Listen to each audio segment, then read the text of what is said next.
ផ្កើងព្រះគ្រីទ្រង់ស្មងសលះបង់ព្រះជន្មយកព្រះលោហិនបដូរ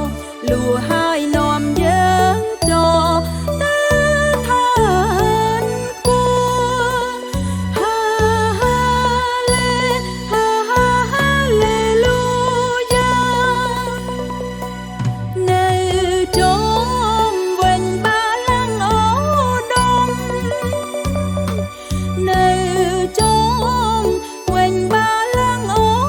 ដមយើងនឹងហែហោ